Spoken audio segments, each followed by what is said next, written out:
যারা আমার আগের ভিডিও দেখেছো তারা হয়তো জানো যে আমাদের অফিসের এক একটা ব্রাঞ্চে আমি এক একদিন যাই।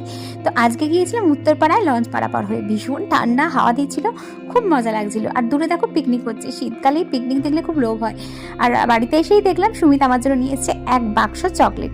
এই চকলেটগুলো আমি প্রায় দিনই একটা সিঙ্গেল করে কিনে খাই দোকান থেকে। তো এক বাক্স দেখে তো আমি প্রচণ্ড হ্যাপি হয়ে গেলাম, চকলেট আমার ফেভারিট। আর দেখো একটা খেয়েও ফেললাম, ভেতরে এর থাকে ক্রিম। আর এগুলোর কিন্তু অনেকগুলো ফ্লেভার ছিল, কফি, কোকোনাট, কোনোটা ক্রিমি বা এক একটা স্ট্রবেরি, অনেক রকম ফ্লেভার ছিল, কিন্তু প্রত্যেকটাই দারুণ খেতে। ততক্ষণে মা আবার খেতে ডাকছিল, তো নিচে গিয়ে দেখলাম মা করেছে চিকেন। উফ, শীতের রাত্রে গরম গরম চিকেনের ঝোল। অ্যাকচুয়ালি শুধু চিকেন বলে না, শীতকালে বেশ গরম গরম রাত্রে যে কোনো কিছুই খেতে ভালো লাগে। আমি অ্যাকচুয়ালি বলতে পারো পিওর ভেতো বাঙালি, ভাত পেলে আমার এমনিতেও আর কিছু চাই না। তবে ডায়েটের চক্করে প্রায় দিনই ওটস খাই রাতে। আজকে অনেকদিন পর ডিনারে কিন্তু ভাত খেলাম।